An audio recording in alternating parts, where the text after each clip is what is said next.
Ça va être une présentation de Karine Dufresne sur le microbiote vaginal. Ça sert à quoi? Donc, Karine, après avoir obtenu un doctorat à l'Université de Montréal en 2020, elle a réalisé un post-doctorat à l'Université de Western en Ontario. Et elle est maintenant prof en sciences biologiques à l'UQAM, juste à côté.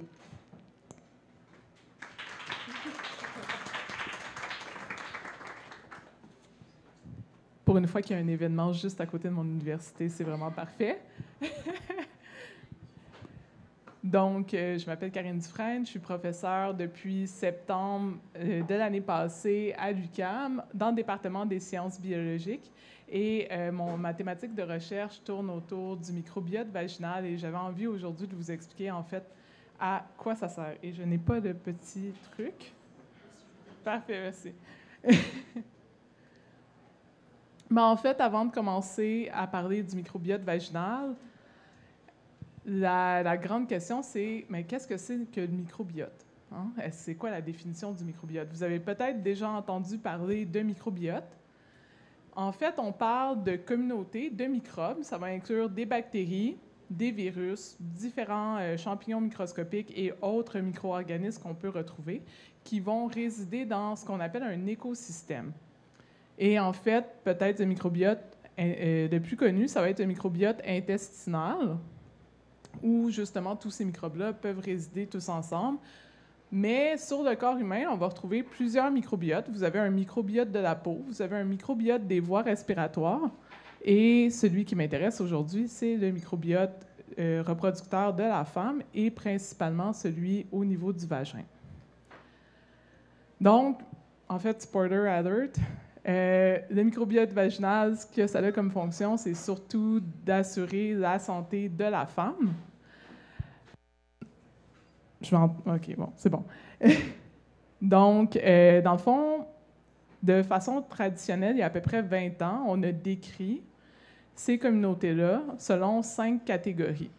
Et si vous regardez à l'écran, on a 4 catégories qui sont surtout dominées par ce qu'on appelle des bactéries du genre Lactobacilles, et une communauté, la communauté 4, qui est beaucoup plus diversifiée. Au lieu d'avoir juste des bactéries d'un genre, on se retrouve avec des bactéries, dans le fond, très variées, qui n'ont rien à voir une avec l'autre. Et dans les 4 autres catégories, vous avez vraiment cette dominance de lactobacilles. Ça va être important pour la suite. Qu'est-ce qui va déterminer à quoi ressemble votre microbiote? Bien, ça va dépendre de plusieurs facteurs qui peuvent affecter la femme, soit l'ethnicité, l'âge, aussi votre niveau de stress, votre style de vie, aussi vos comportements sexuels peuvent avoir un certain impact par rapport à votre microbiote. Tout ce qui est par rapport au microbiote intestinal peut affecter votre microbiote vaginal, incluant la diète, le microbiote en soi. Je ne sais pas si vous avez entendu, mais assez récemment, de plus en plus, on découvre que le microbiote intestinal va avoir des effets même sur notre cerveau. Mais dans le fond, ça a aussi un effet sur notre microbiote vaginal. On a tout ce qui est contraceptif et surtout les traitements hormonaux qu'une femme peut prendre vont aussi influencer leur microbiote. Puis, bien, on a parlé d'antibiotiques tantôt. Si vous prenez des antibiotiques, que ça tue à peu près toutes vos bactéries, ça peut aussi affecter celles qui sont au niveau du vagin. Au contraire, si vous prenez des probiotiques, bien, vous pouvez aussi favoriser certaines bactéries au niveau, au niveau vaginal. Et bien sûr, si vous avez une infection par une bactérie ou un micro-organisme qui est peut-être un peu plus dangereux, ça va aussi influencer ce microbiote-là.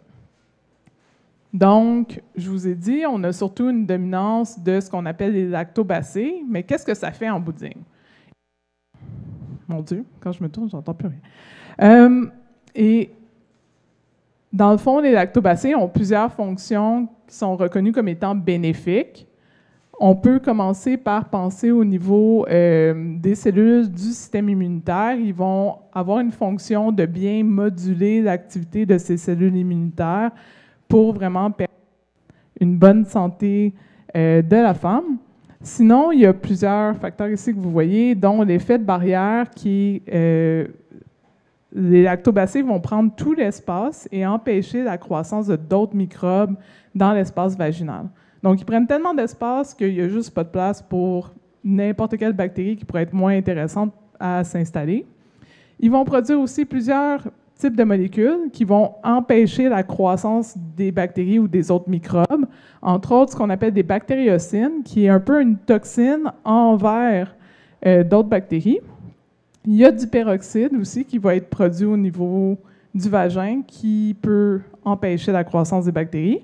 Et principalement, son effet numéro 1, c'est au niveau de la production de ce qu'on appelle l'acide lactique.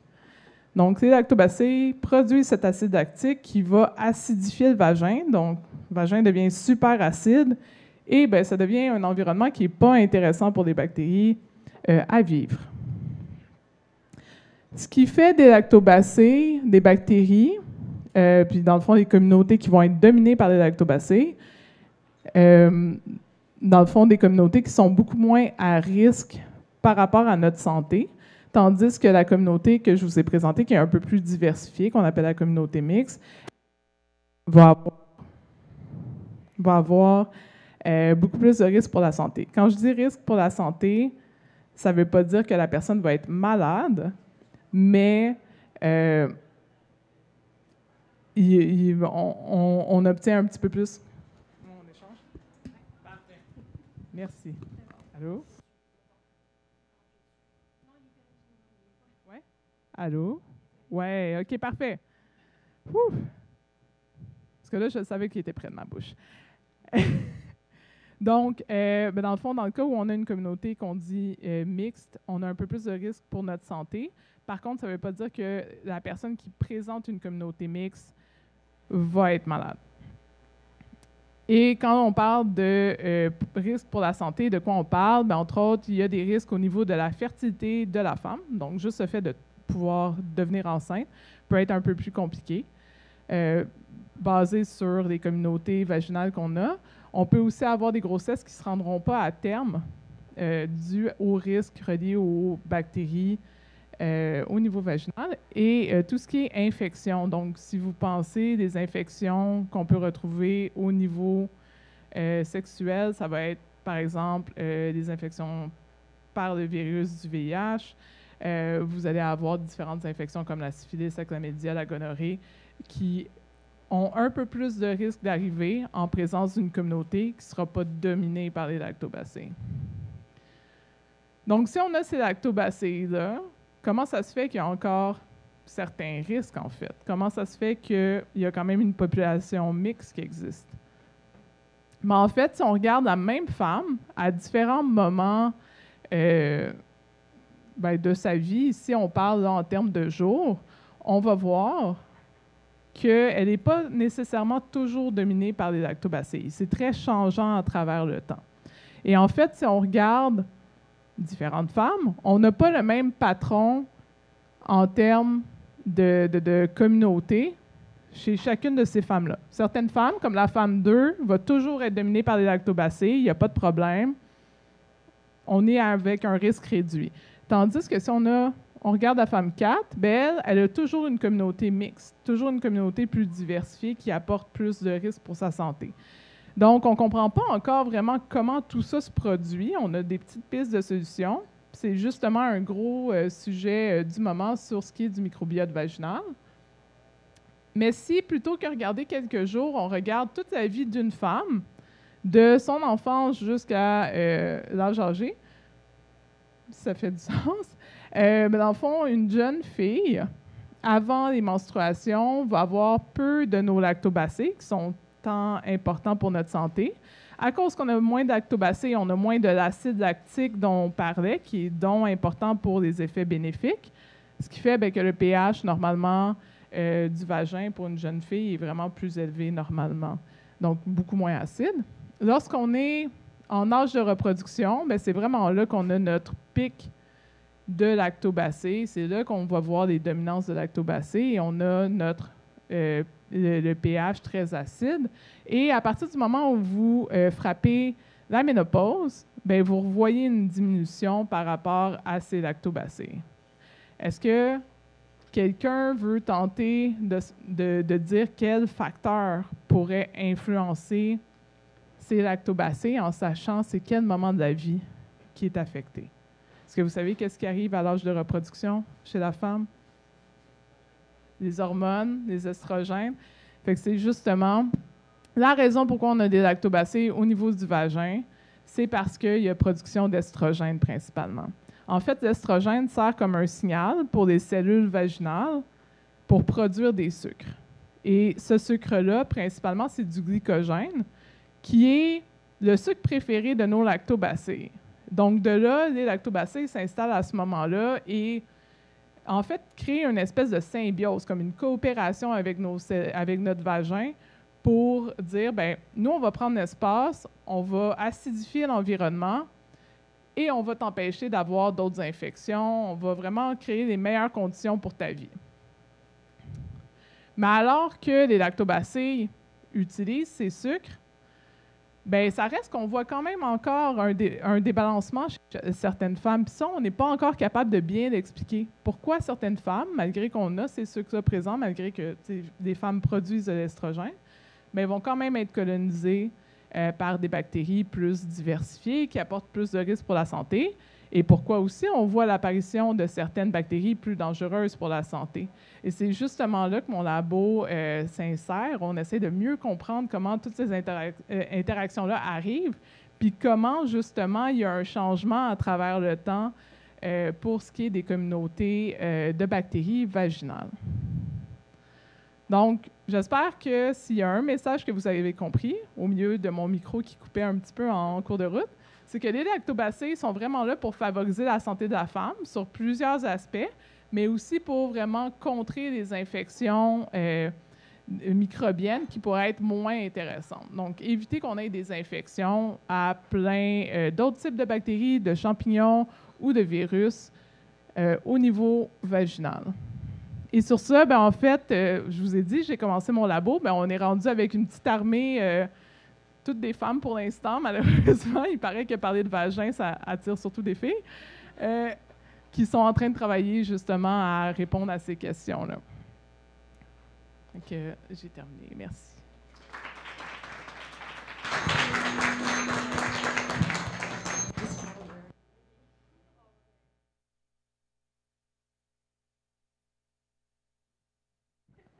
Allô? OK, c'est bon. Ouais, c'est ça, sinon ça va être super fort. C'est beau. Est-ce qu'il y avait des questions?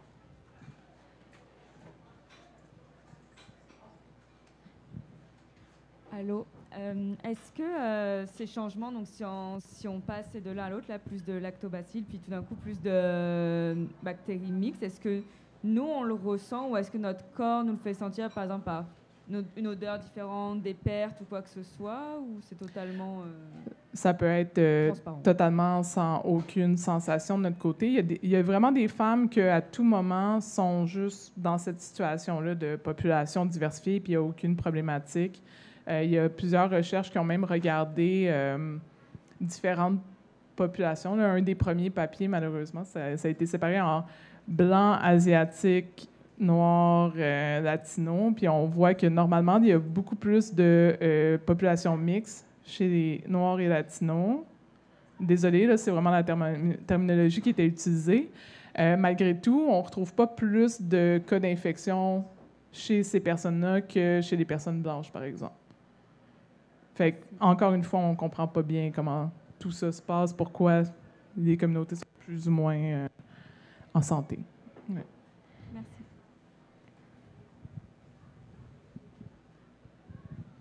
Merci beaucoup. Oui. J'ai entendu des affaires par rapport aux les enfants qui naissent par le tube vaginal. Ouais.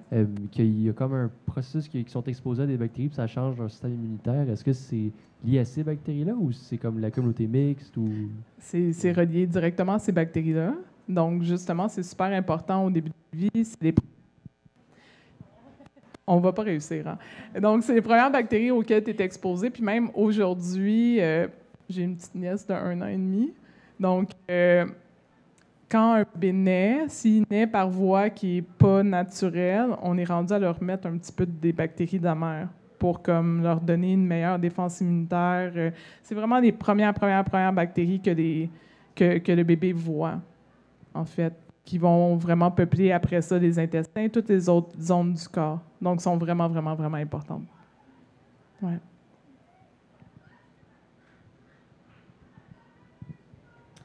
Tantôt, quand vous nous présentiez là, les femmes, c'est quoi les communautés qu'il y avait, jour 1, 14, blabla. Est-ce que vous preniez est-ce qu'il y a plusieurs mesures qui sont faites sur ces femmes-là, sur par exemple la production d'estrogène, comme on parlait tantôt, leur environnement, je sais pas, les vêtements qu'ils portent. Puis c'est quoi vos pistes de solutions que vous pourriez réfléchir en ce moment, à savoir c'est quoi qui fait varier les communautés de chacune dans le temps? C'est une grosse question en plusieurs volets, là, mais... Donc, c'est une étude qui n'est pas la mienne, mais c'était juste pour vous démontrer un peu. On voit vraiment, là, si on suit la même femme à travers le temps, on voit des variations. On voit que, par exemple, ça suit beaucoup le cycle menstruel. Il y a un moment donné, quand tu tombes dans tes menstruations, il y a comme un peu pas le temps de l'aborder aujourd'hui, mais un peu un lavage qui se fait. Fait qu'à ce moment-là, souvent, tu vois un pic de tes lactobacilles. Là, ils diminuent beaucoup, puis là, ils vont remonter après coup. Tout ça relié justement aux hormones, puis au cycle menstruel à ce moment-là. Sinon, ben, on a vraiment beaucoup focusé sur le sucre pendant longtemps, puis que c'était ça qui était important, mais de plus en plus, on regarde, il y a beaucoup d'autres nutriments qui sont présents, qui peuvent aussi influencer la réponse des bactéries. Puis ça, peut-être, fait plus d'effet que des sucres qu'on a regardés, puis que là, je pense qu'on a une bonne idée qui vont quand même faire varier les lactobacilles à travers le temps.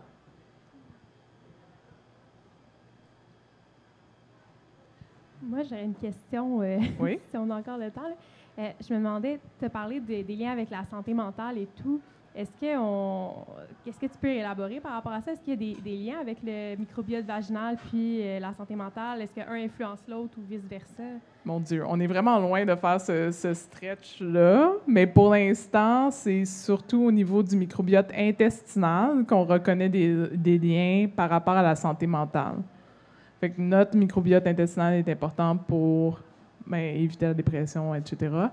C'est un peu moins mon sujet d'expertise, mais définitivement, on reconnaît de plus en plus l'effet de nos microbes, de notre corps, sur notre corps humain. T'sais, dans le fond, c'est un peu comme si on ne pensait pas par nous-mêmes, puis que ça se passait avec nos bactéries.